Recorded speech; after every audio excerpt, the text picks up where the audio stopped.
Alors, on a sensei.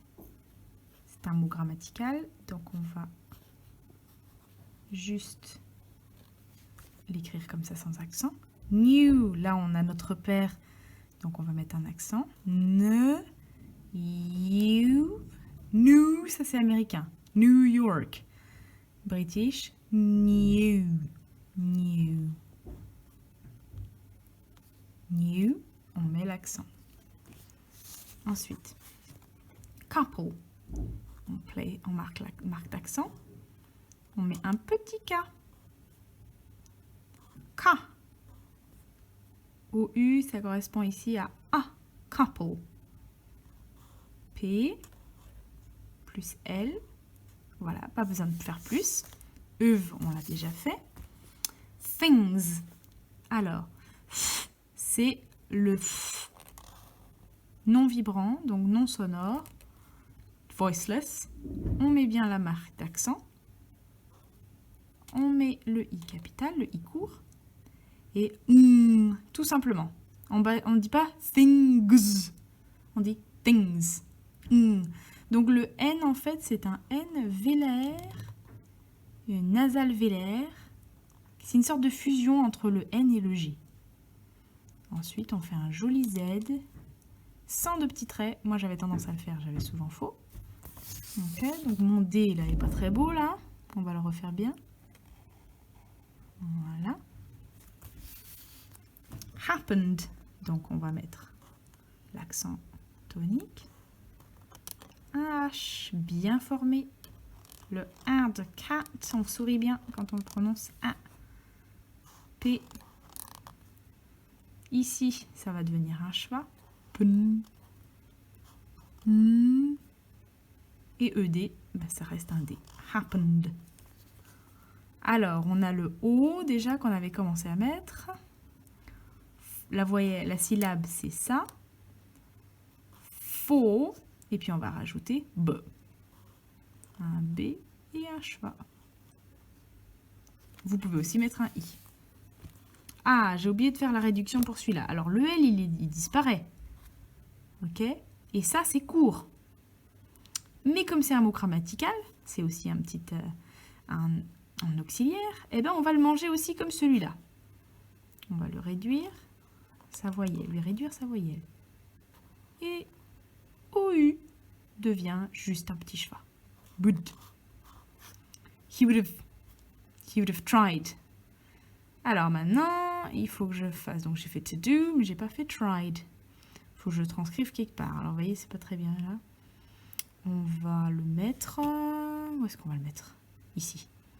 Would have. Puis on va mettre un petit comme ça. Donc on met bien l'accent, même si c'est un mot d'une syllabe, un monosyllabique. Un A, un joli A comme ça avec sa petite queue. Le petit I majuscule. Et puis on entend un D. Tried.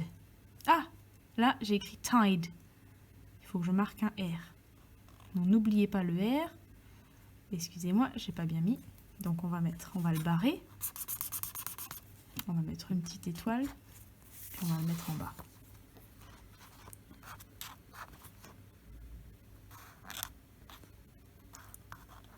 Voilà.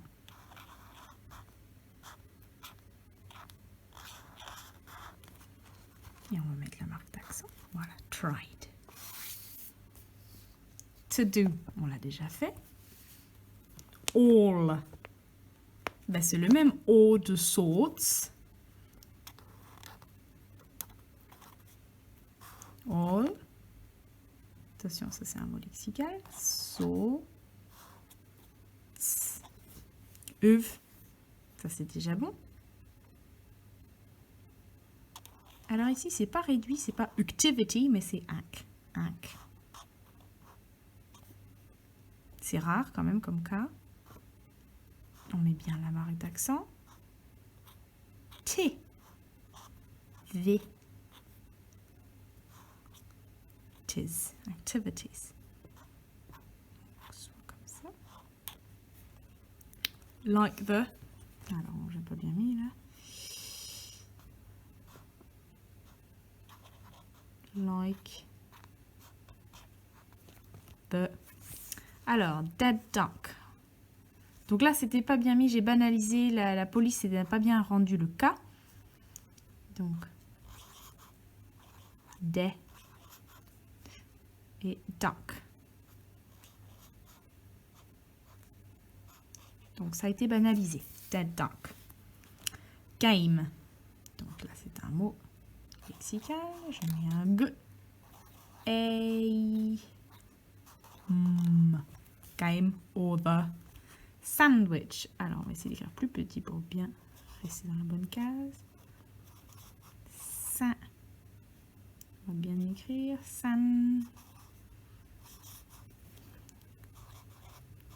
Do it. Sandwich. Sandwich. On the head. On the head.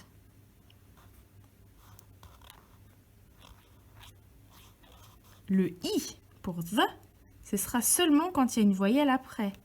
Donc là, le the, il est suivi d'un H. Donc c'est une consonne. On va garder le schwa, pas le petit i. Ensuite, Marcus. Donc on avait déjà mis la voyelle, la unmodified vowel. Un M, un et un schwa. Kus. Ok. Marcus. Pas de majuscule. B. C'est pas accentué, on met un schwa.